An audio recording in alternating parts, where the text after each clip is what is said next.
Ladies and gentlemen, good day and welcome to Sutlej Textile and Industries Limited Q2 FY22 earnings conference call.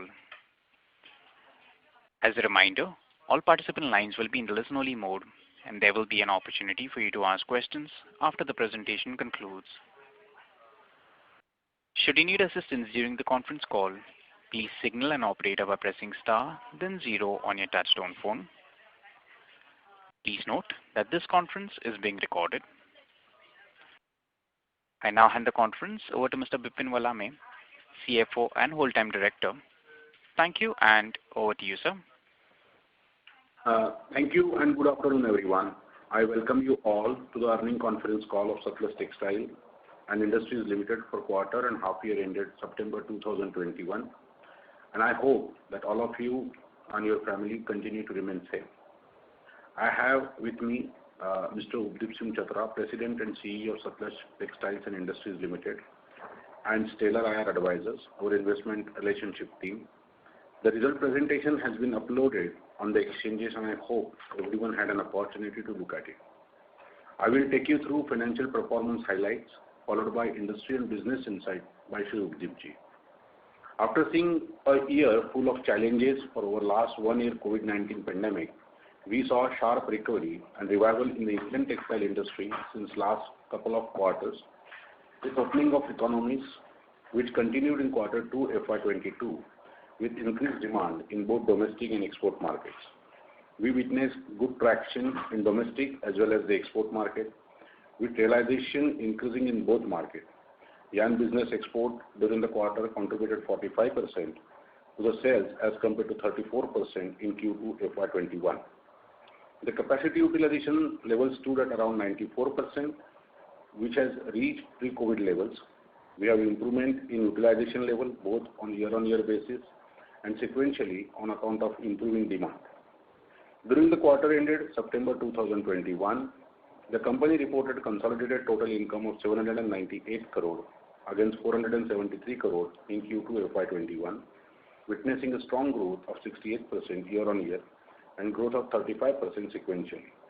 For H1 FY22, the consolidated total income stood at 1388 crore against 671 crore in H1 FY21, a growth of 107% year-on-year basis. The consolidated EBITDA during the quarter was 107 crore as against 25 crore in quarter 2 FY21, a growth of 330% year-on-year and 41% sequentially compared to Q1 FY22.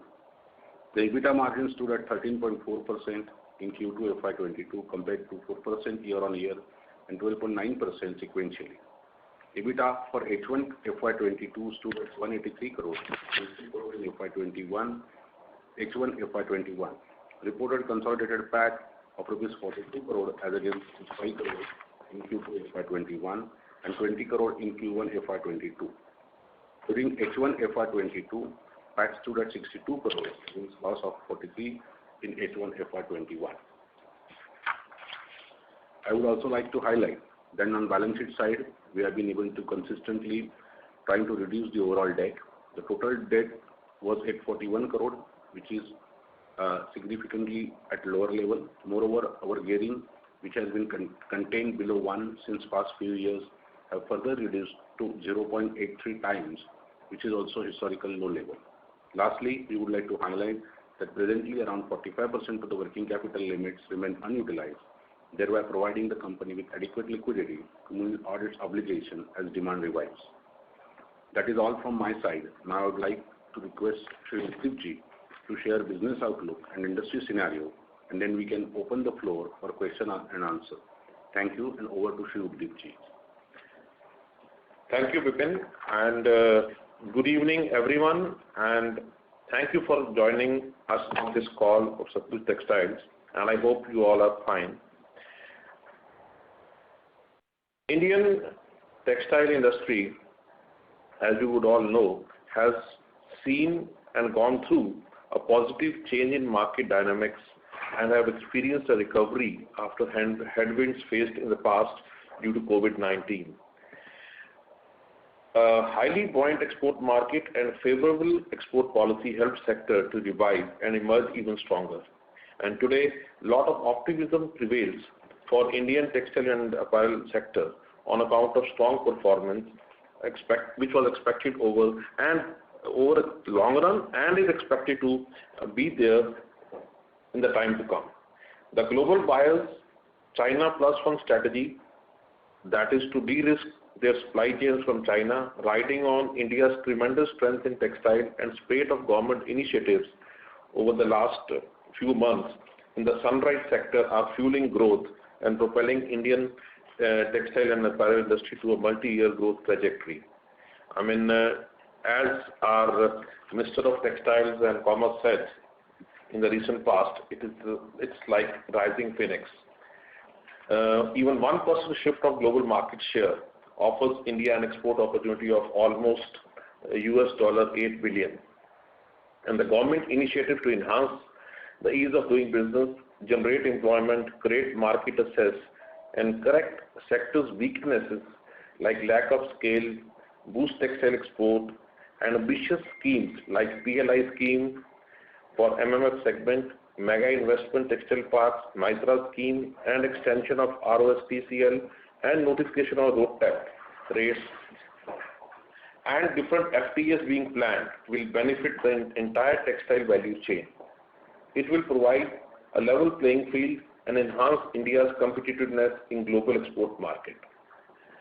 As you all know, spinning companies have been witnessing strong demand in yarn business.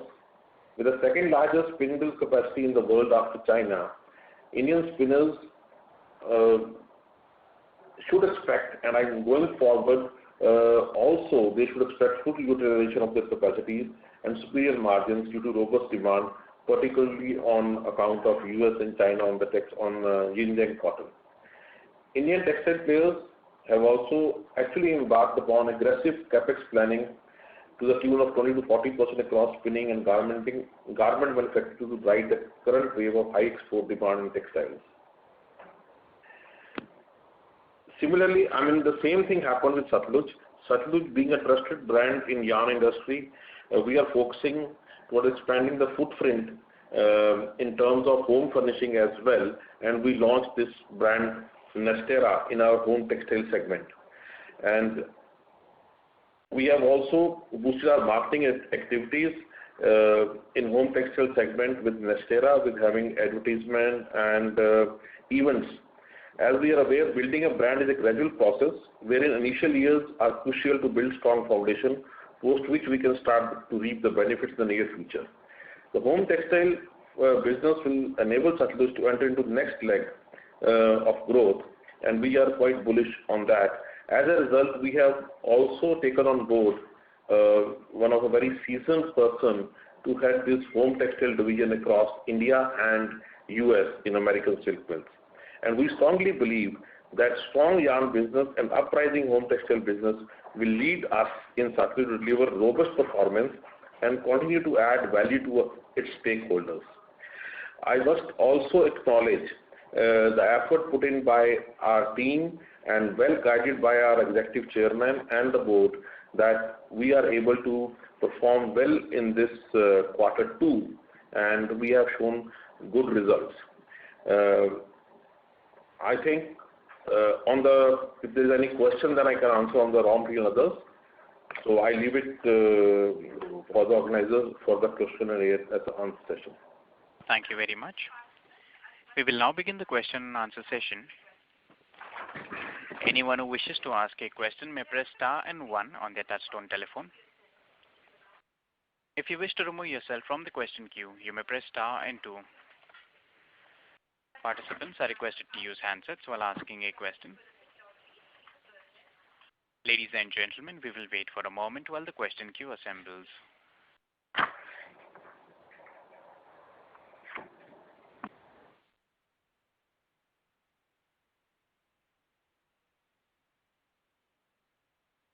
The first question is from the line of Yash Agarwal from JM Financial. Please go ahead. Good evening, sir. Congrats on a good set of numbers. My first question is on the man-made yarn side. How have the realization and the raw material costs panned out in the last 2 months? like we've seen some bit of rise in cotton. What is the scenario on the man-made side? How the costs and the realization moving in the last September-October month?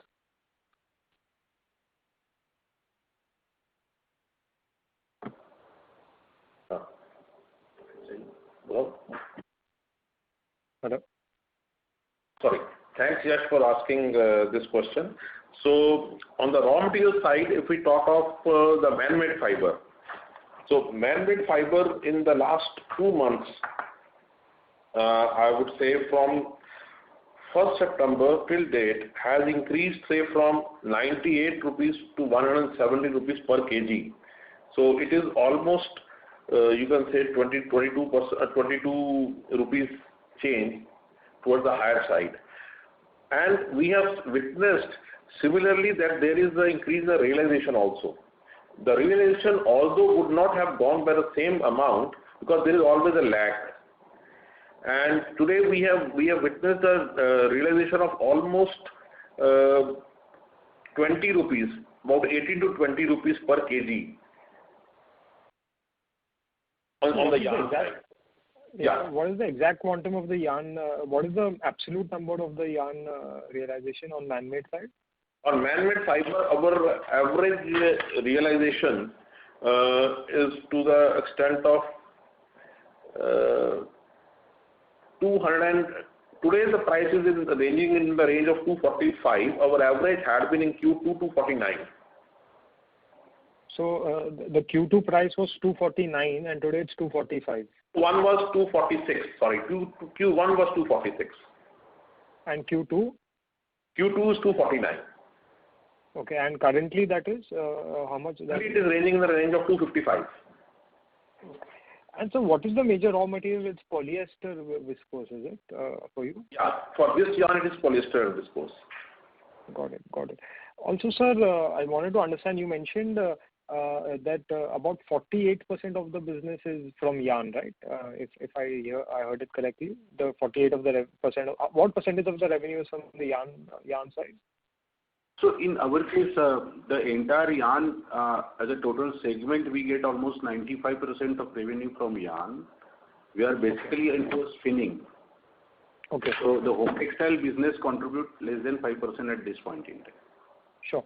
And what is the mix between cotton and man-made in the yarn on the yarn side? Okay. Now, cotton and man-made that when we talk about cotton, we are into melanges. Okay. Sure. So again, those are all blended. So broadly, the capacity is 34 to 35% is on melanges, and rest of it is man-made blends. Got it. So the economics for melange yarn is similar to the plain cotton yarn, or there is some difference in the? There is difference because when we say melange, see the melange prices are basically governed by a factor because it is made to order. Normal grey cotton yarn would be even made to stock as well, and there is a direct correlation between the cotton price and immediate impact is seen on the yarn price. Whereas case in melange, there is always a time lag. Got it. Because brands would place the order for the garment and the garmenter would place order for the fabric and the fabric maker will place order on the yarn. So that is already there in the pipeline. So the increase in the prices or any impact in the prices takes little time. So basically, yes, the prices of melange yarn also move with the raw material, but there is always a time lag. If a normal yarn would take say about 15 days, hypothetically, this will take about 40 days. So last question from my side, could you also give a trend on the melange yarn realization of Q1, Q2 and current? Generally what happens is that we don't consider melange as a separate thing. It's a basket because we are having a different blends and counts. Right. But of course, the melange, the final applicability is into the garment like t-shirts. So generally we see a better realization in melanges compared to the others. So it could be in the range of, let's say, 300 rupees per kg. Good. And what has been the increase from Q2? So what was it in Q2? That's what I said, that generally when we are discussing about the yarn prices, we are taking it as a complete basket and not only Milan price. So is it fair to assume that the increase in the overall yarn realization from Q2 to currently has been 3 to 4%? Is that fair assumption? So I would say slightly more than that. Okay. So incrementally, the margins would improve from here, or would it stay at the current level of 13 to 14%? See, margin in case of Sutlej or any textile company is a function of the demand and supply. What we today sit and see is that we are able to have the full capacity utilization, as I mentioned, at around 94%. And we also see a demand both in domestic and export. As I mentioned in my opening remarks, that we are seeing a good amount of demand in export market. So we expect as the export market also pick up further, we will be having a certain pricing power to have the better set of numbers. Sure. All right. Thank you so much for answering my questions. Thank you so much. Thank you. A reminder to the participants, anyone who wishes to ask a question may press star and 1 at this time. The next question is from the line of Yogan Jaiswal from Mittal Analytics. Please go ahead. Hi, thanks for the opportunity, sir. Sir, couple of questions on the pricing trend again.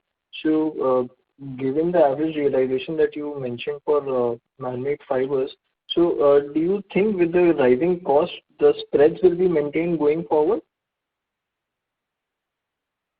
I would say yes, because we do expect some sort of a correction as well in the fiber prices, in the raw material from here on. But it won't be the same as it was, say, in Q1 or before. But at the same time, the spread would squeeze little bit, not too much. So we expect that we should be in the vicinity of this in terms of spread. Okay, that's helpful, sir. And sir, in terms of cotton, so like you mentioned, a lot of it is from man-made fiber for your case. So, but how will the cotton pricing impact you? I mean, what percentage is just cotton yarn for your case? See, as Mr. Bipin Vilame said, that we have around 35% of cotton in our this thing. So the cotton prices definitely would impact us as well.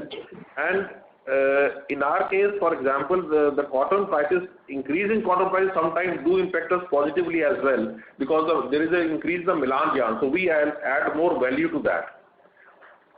So to answer your question, yes, the cotton prices as per se do impact our profitability as well. So because it is 35% of our revenues. Yeah, just to add here that what we have seen is that if generally the demand, domestic or export, remain robust, we are able to pass on the increase in input costs to a large extent, may not be the full, if you have that question. Okay. So, sir, secondly, like we are seeing the rise in cotton prices is substantial, between the quarters, I think 15-20% is the rise in cotton prices.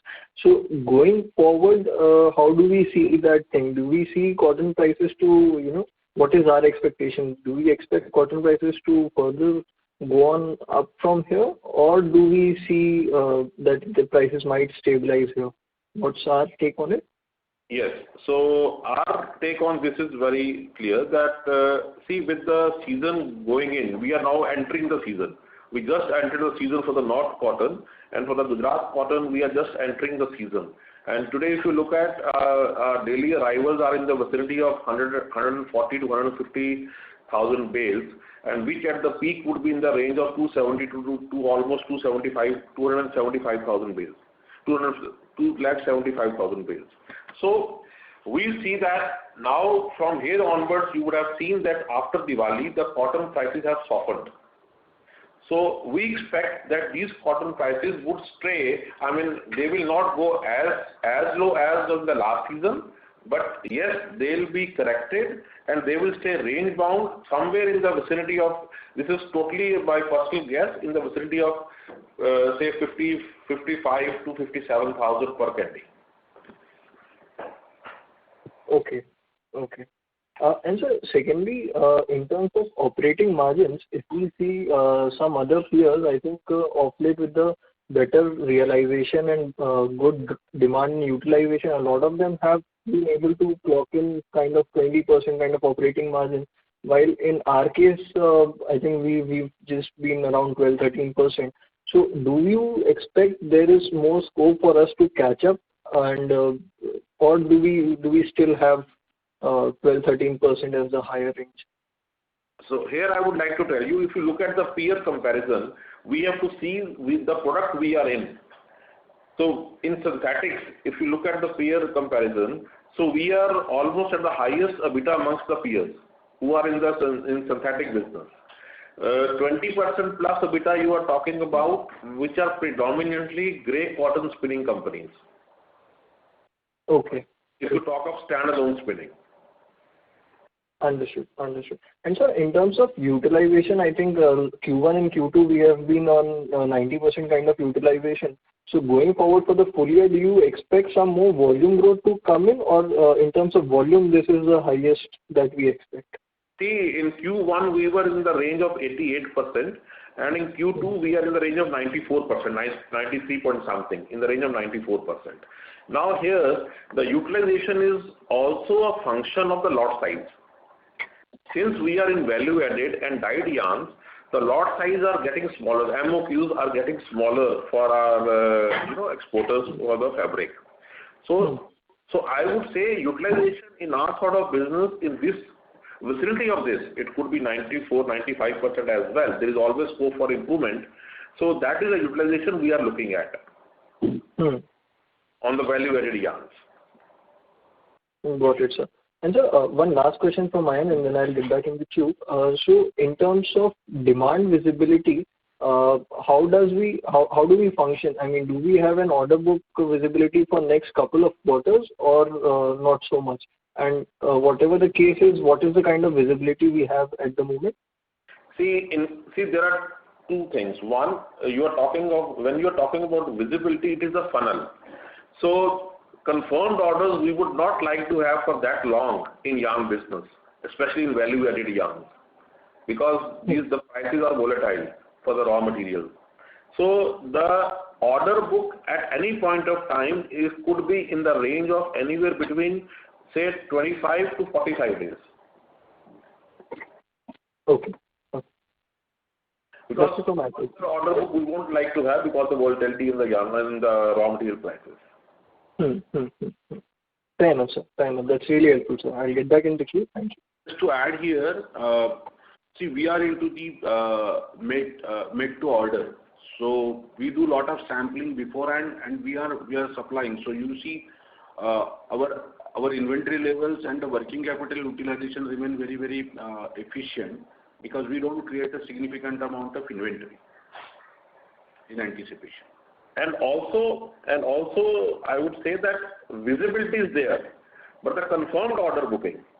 So we have visibility based on various trends, what has been sold in the past and what is the trend going on in the marketplace, even at the consumer level. So we do all that sort of research.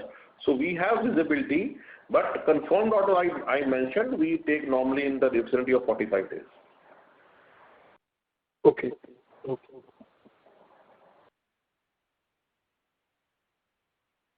Thank you. A reminder to the participants, anyone who wishes to ask a question may press star and 1 at this time.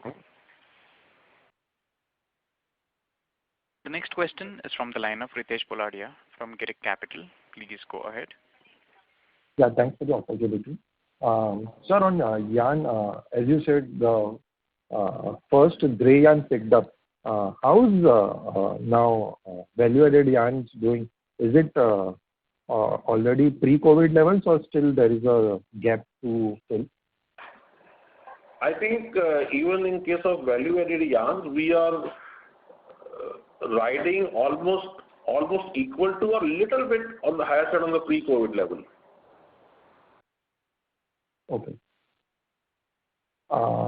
Second, on your green fiber, last quarter, there was some anomaly regarding the prices, even though raw material prices were quite high. How is that doing now? In green fiber, we saw a sharp increase in raw material over the last, I would say, in the month of October.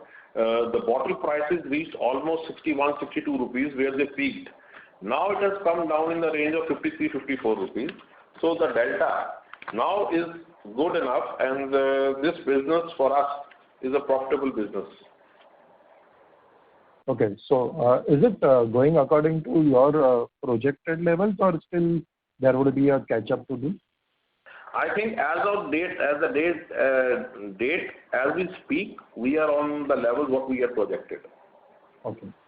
And because now you already have your green fiber, so does that impact on your realization of blended and man-made? Yes, it does. I think it gives us an edge in terms of margin, because we can set the quality as it or very optimize the quality to our spinning. So I would say we have reached a level of where we have been impacted positively by this investment, and overall EBITDA margin of say 0.5 to 0.7 as of now. And of course, we would like to do better on that. Okay. On cotton crop, yesterday government announced some money infusion to the CCI for cotton procurement. So even after that, do you believe that cotton prices would remain stable? I feel with more arrivals coming on and with the season, we'll see that cotton prices would stabilize. As range bound.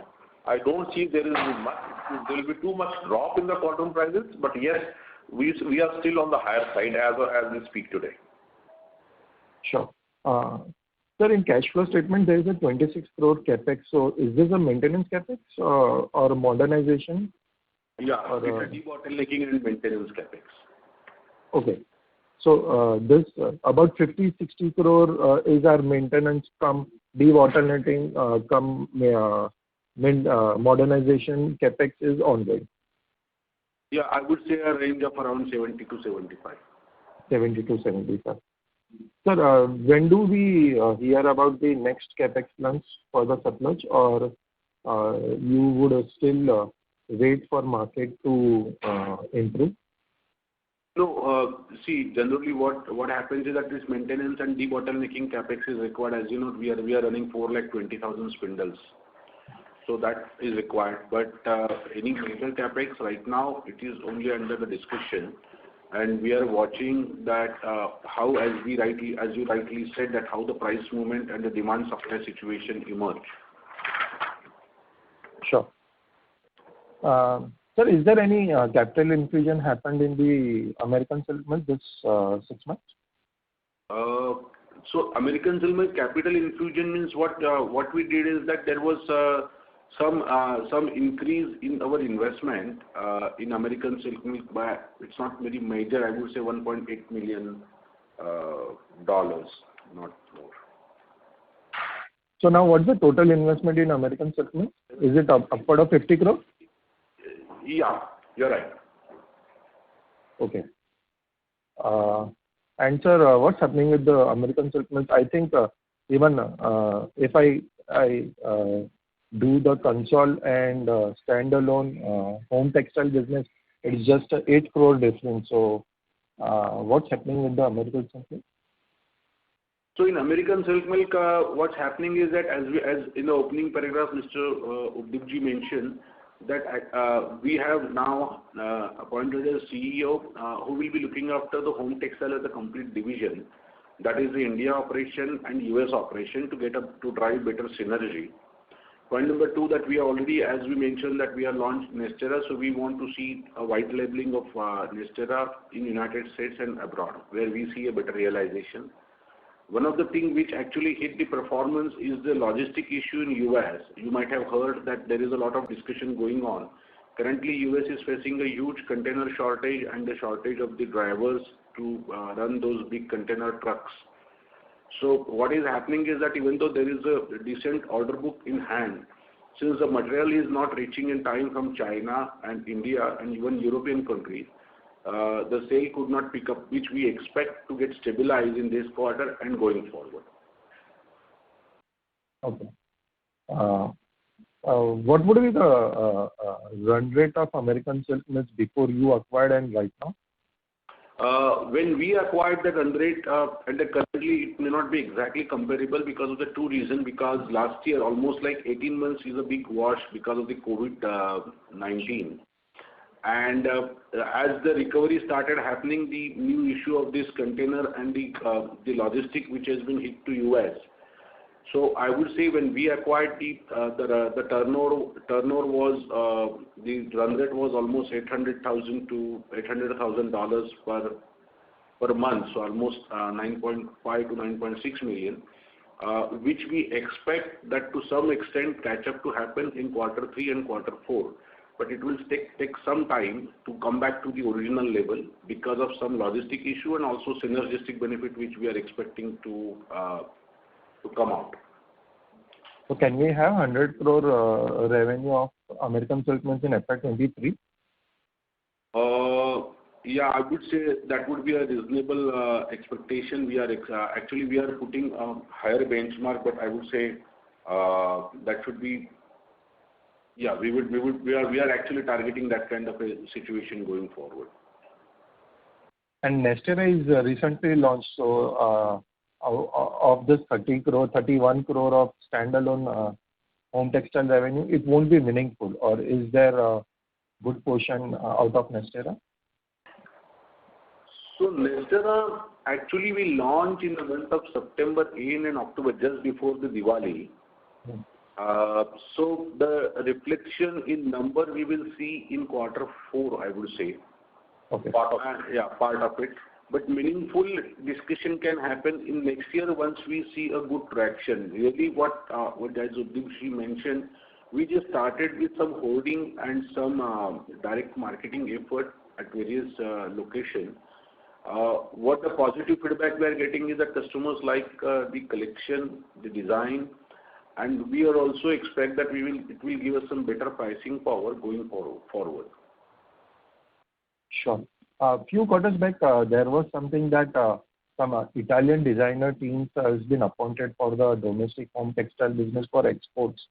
When do we see the pickup happening in the home textile business from India? I think we see this in the first quarter of the coming year. We would see a good traction also happening in our export business from India. So would you like to give some targets? Pardon me? Would you like to give some target for FY23 or FY24 for domestic home textile business? I think generally we don't give the futuristic numbers and the targets, but all efforts are in the right direction, and we see some kind of a visibility and momentum happening after this Diwali festival. We expect that traction to continue going forward. Sure, sir. I do appreciate that you don't give the guidance. It's just because since 10 years we are struggling in the home textile business, and just to boost some investor confidence, if you are giving some targets or the aspirational targets for next 3-5 years, it would help appreciate us this business, because I think in 10 years, if I see cumulative basis, Sutlej Textile would have lost money in the home textile business. Yeah, what you say is right, but there are two different things which we have to realize. One is that when Sutlej 10 years history of this home textile business, if you see, we were in suiting, and when we implemented that project, actually it was not the adequate capacity, because suiting business is driven by the large capacity.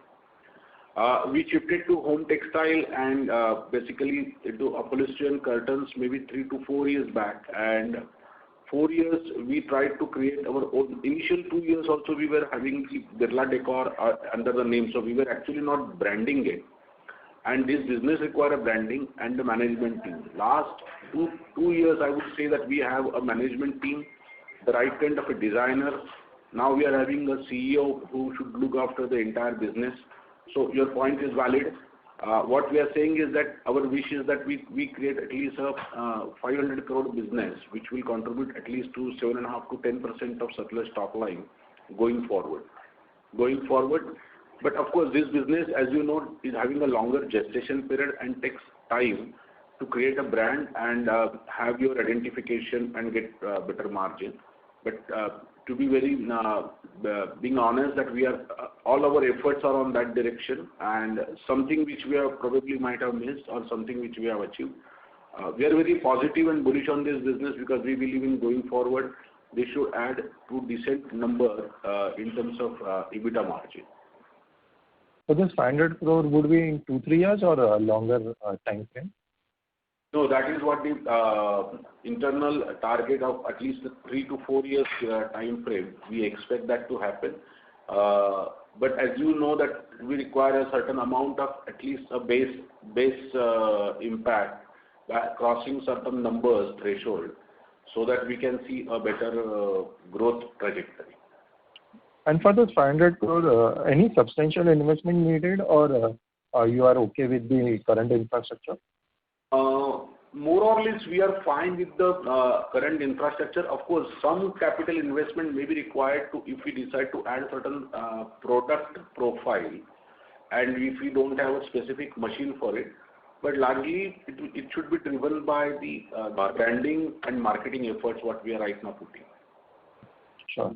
So rather than hard infrastructure, you need that soft issues like marketing and distribution happening. Is my understanding right? Also, in certain adjacent categories, we have to get in to achieve that. So those categories could be, within the living room. So for that, we might need some investment, but it's too early to say how much we would be needing that. Sure, sir. That is all from my side. Thank you very much, sir. Thank you. A reminder to the participants, anyone who wishes to ask a question may press star and 1. The next question is from the line of Sagar Shah from SK Analytics. Please go ahead. Thank you for giving me the opportunity. First of all, congratulations, sir, for a good set of numbers actually, because of maybe the CapEx that you have done for the last 5 years. You are having the fruits maybe going on actually right now. Thank you very much. Yeah. So, sir, my first question was that almost you can say in our yarn business of the top line, the kind of revenue that we have generated in this quarter. I can't see actually this kind of revenue being generated even in the last maybe you can say 3 or 4 years because of various reasons, because of lack of demand and our economy was down and many other reasons. So going forward, as we all are expecting our Indian economy to progress well in the next, at least in the next 2-3 years. So first of all, do you expect the yarn demand to actually continue at this pace for the next at least 2-3 years? I would say yes. Basically there are a couple of things. One, the demand overall, and second, India's competitive position in the world textile trade. And I would say the demand is going to grow to some extent. At the same time, the Indian textile competitiveness is also going to grow because the initiative being taken by the government in terms of encouraging exports. We have seen in the last quarter our export have grown from the first quarter to the extent of almost 56%. Correct. So I am very bullish on this, that in the next couple of years that textile demand for yarn demand from India for at least for value added is going to grow, and these 2 years should be good for us.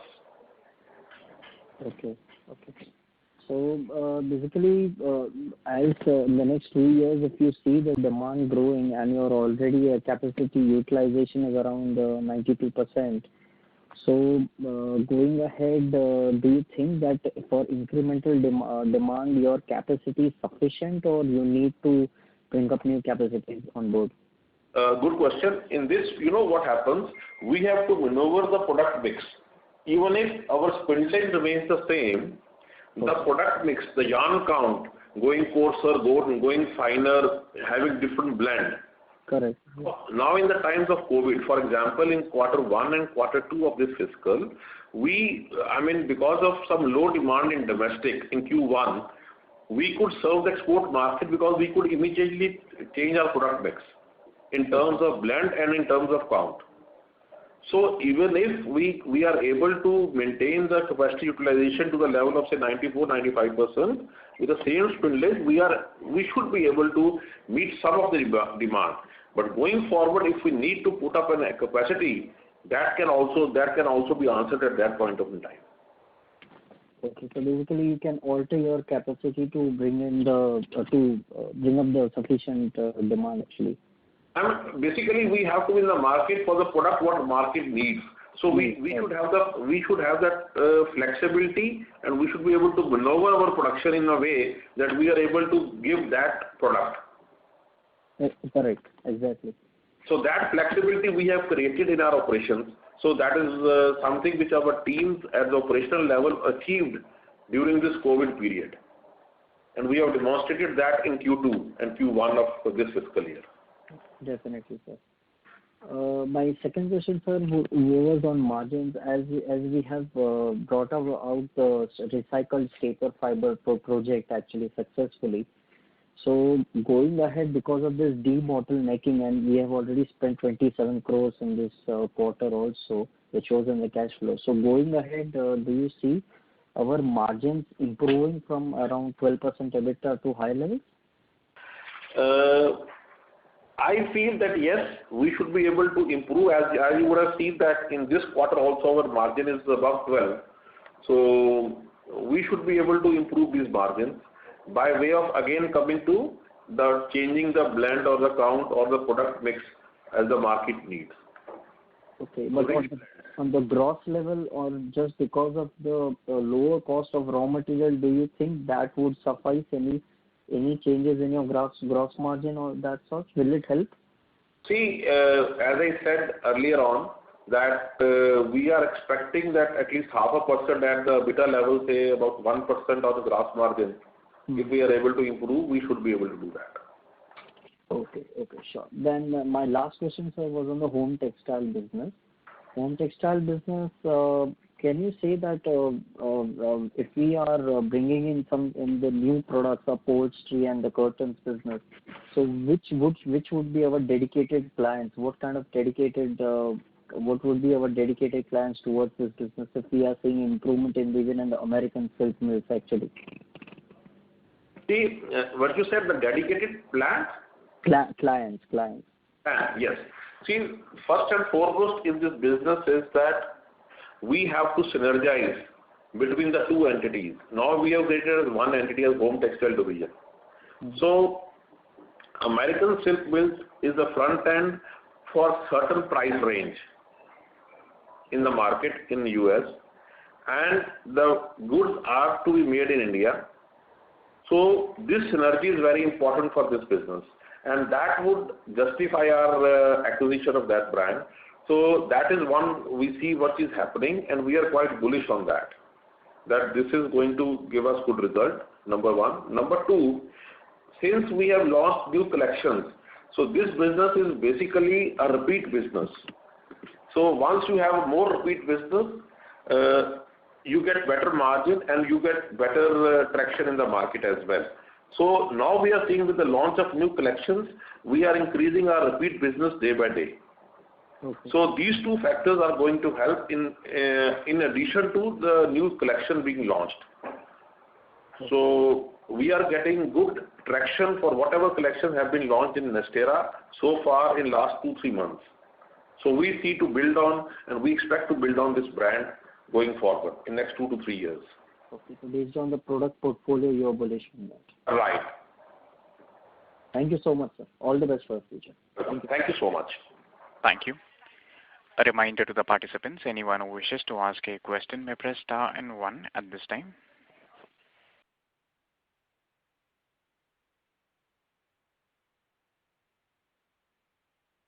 Participants to ask a question may press star and one now.